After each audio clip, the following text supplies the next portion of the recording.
everyone. Welcome back to the Navigant Credit Union Broadcast Center. I'm GoLocal News editor Kate Nagel. Thanks for joining us for election night coverage as results are starting to come in fast and furious. I'd like to welcome back my primary night guests, Professor of Communications at Rhode Island College, Val Endress. Thanks for joining us. Former United States Senator, Rhode Island Governor, Mayor of Warwick, Lincoln Chafee. Thank you for coming in. Want to give folks some updates here. With 49% of the state reporting, Governor Gina Raimondo is up 51% to Alan Fung at 39%. Again, just under half of the state reporting.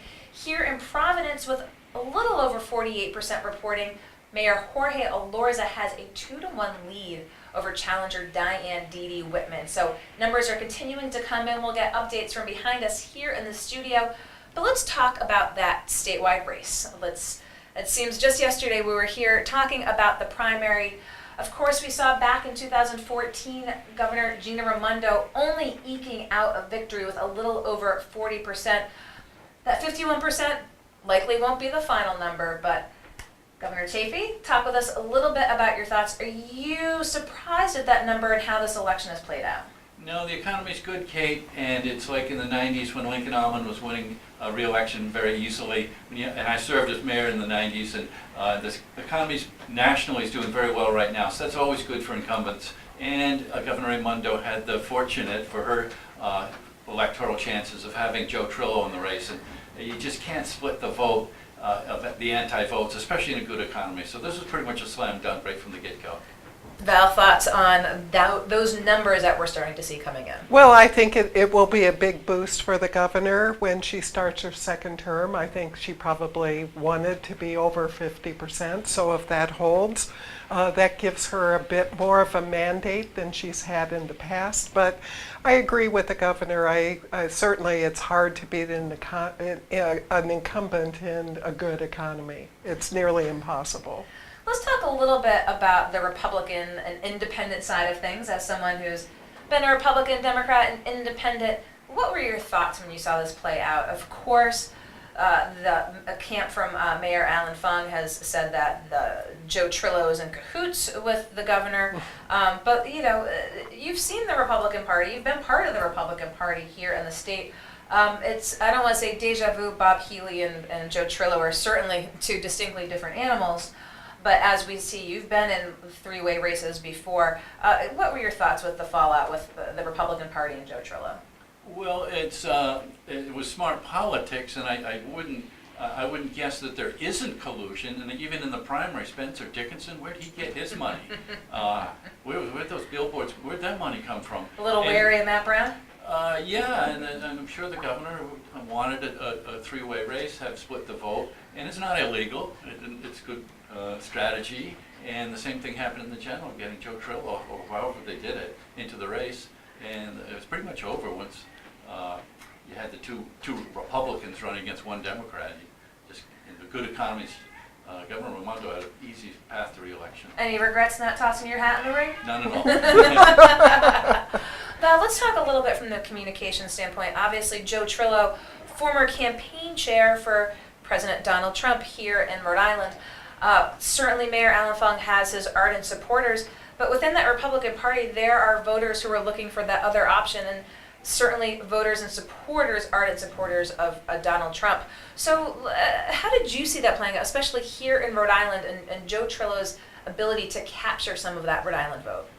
Well, the bottom line is that it split the Republican Party. And part of the problem was that Alan Fung didn't run even the same race that he ran in 2014. And he was silent much of the time, and he was placed in an awkward position about whether he should support the president or not. And that, I think, ultimately hurt him. And she was able to run a pretty substantial issues campaign. And so his campaign was left with merely attacking her. And it's very difficult to win a race when you're not giving the audience a way to, or a path to vote for you, giving them reasons to vote for you.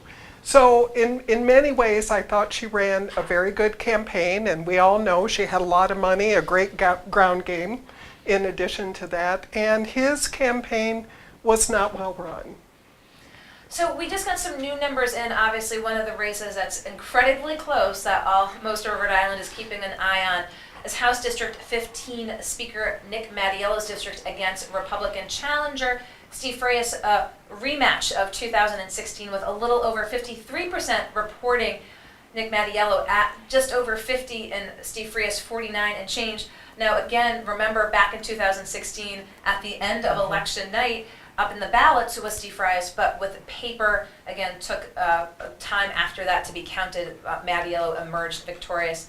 This is it was contentious in 16. It's inordinately more contentious now that we've seen such a focus on the speaker's race, especially within the last few weeks with a number of issues, either dealing with sexual harassment at the State House and more, with groups coming out very strongly.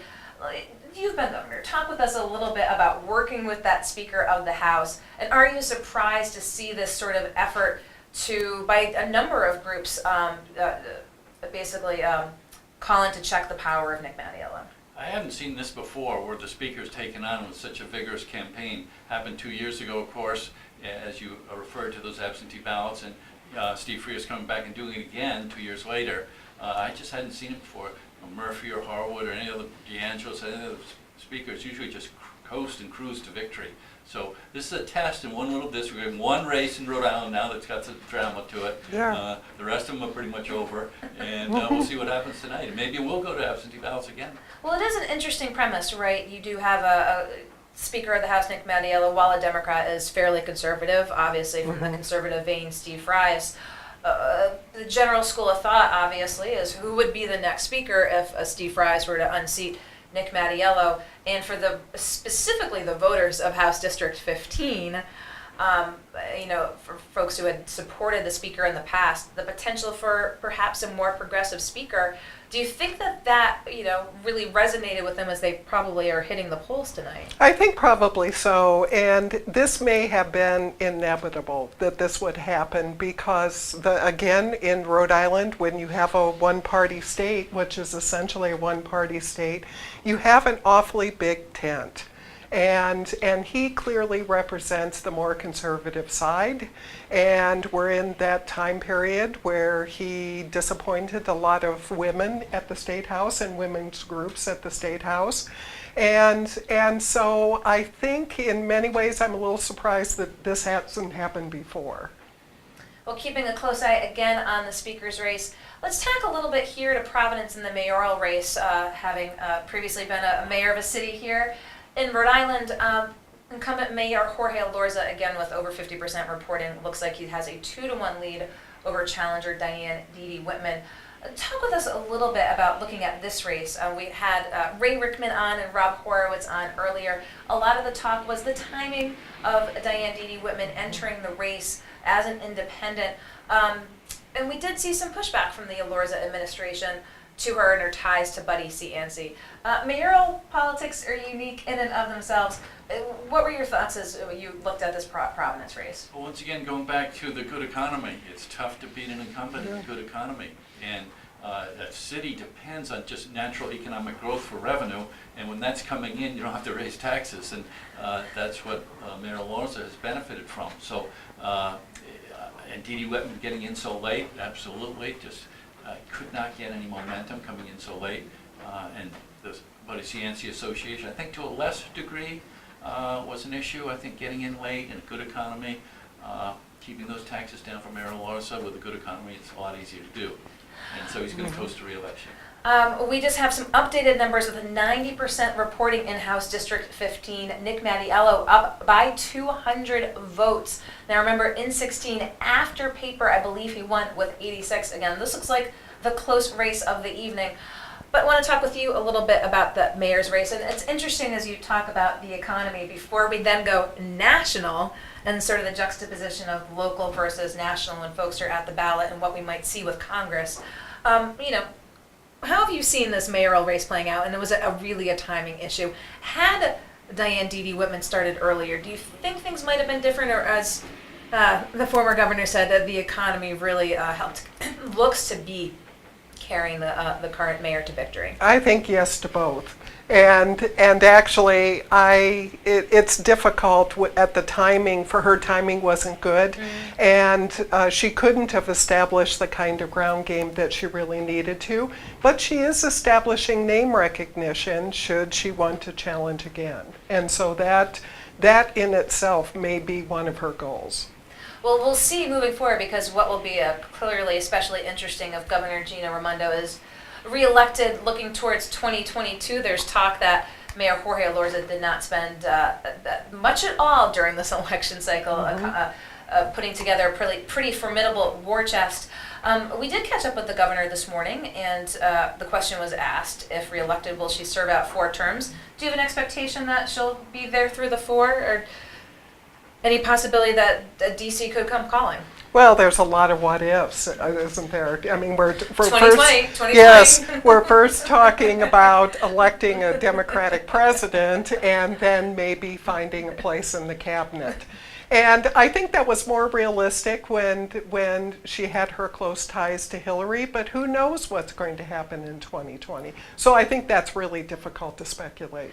And one of the things I'd that also add to that, Kate, I don't think anybody in Rhode Island would say that Governor Raimondo is not ambitious. So That's right. there's That's another right. step to be taken. Yes. it is very interesting. You know, she did again, Professor, desire to stay for an additional 4 years if reelected, but with 2020 coming, her name's often on a lot of shortlists. This is no surprise that we've seen moving forward. And we've talked about this, but again, now we're looking, if we see these final numbers come in a lot higher than they had back in 14, is that sort of that double-edged sword for her? Gives her, as you said, maybe perhaps a little bit more of a mandate, but then does that make her more desirable?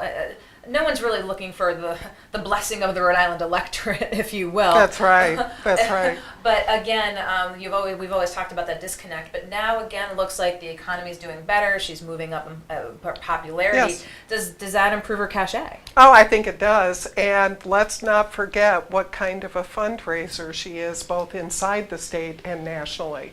And that's part of the game of thinking about higher levels of politics.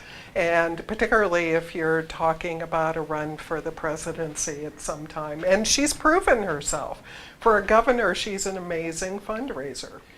So let's go national, let's look at Congress, and we've discussed the strength of economy here playing in well at the local level. Here we have now what looks to be a referendum on the administration of President Donald Trump and a strong economy, but yep, there's talk of this blue wave, and we'll see tonight where that ends up. What do you anticipate, the House, Senate, and what do you think things are going to shake up looking like after tonight? Well, Kate, since 1910, that's 37 midterm elections, the president in power has lost 27 times, and only 3 times, 1932, 1998, and 2002, has the president gained seats in the House in the midterms. Just the overwhelming odds are that Donald Trump is going to lose seats in the House. Will that be enough for the Democrats to take over? I, for one, still don't think so. I hope so as a Democrat, but I still don't think so. He's going to, I'm sure, lose seats because of that precedent. But this is a different animal, this Donald Trump, and so unpredictable as to how the electorate is going to respond. Yes. And so we'll see. It's going to be that's going to be something very interesting That's tonight. what we will be see watching what happens closely. in the House. I don't think the Senate's really in play, but that'll be fun to watch.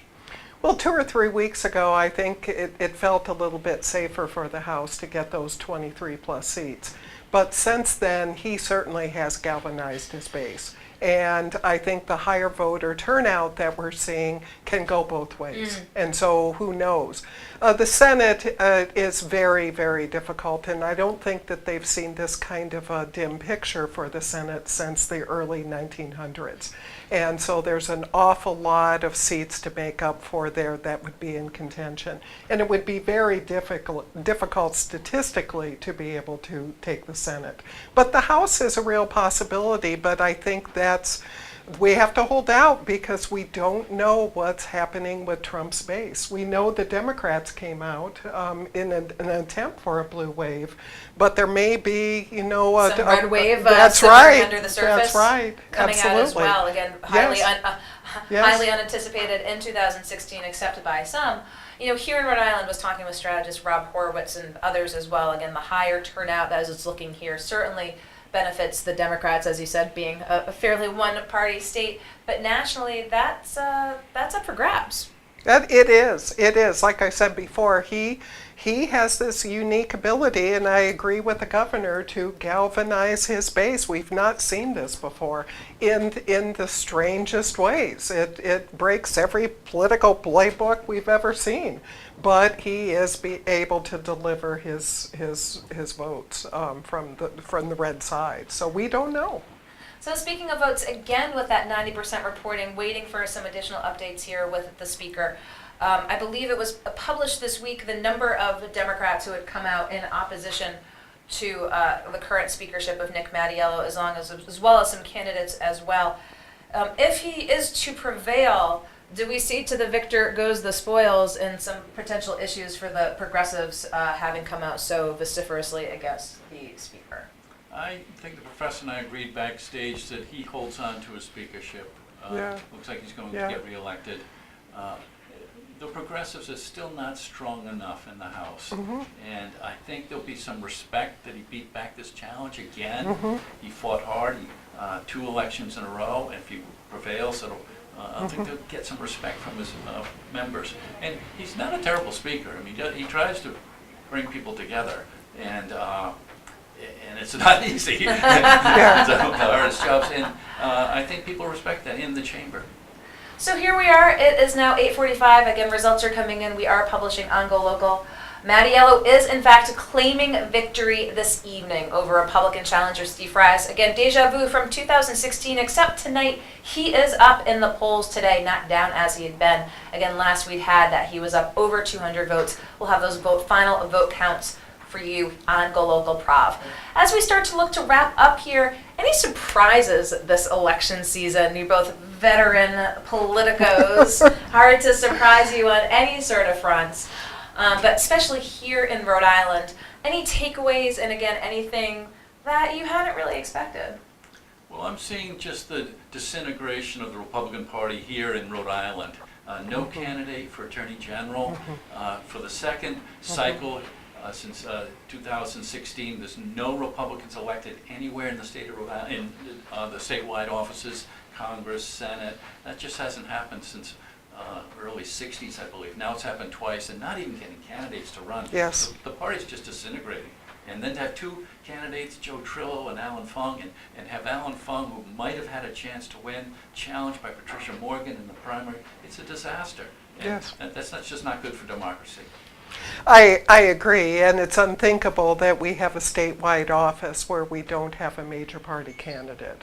And so that's a problem. But looking ahead, I think it'll be an interesting race. The next gubernatorial race will be very interesting as at least the Democrats line up for it. Indeed, I have to say we had former congressional candidate Brendan Doherty here earlier in the studio. He might have tossed out a couple names, but clearly looking at 2020 again after we see where Congress falls after this evening, and again 2022 here, because when there's that open slate, it is just moths to the trough. That's right. That's right. The 2020. Yes.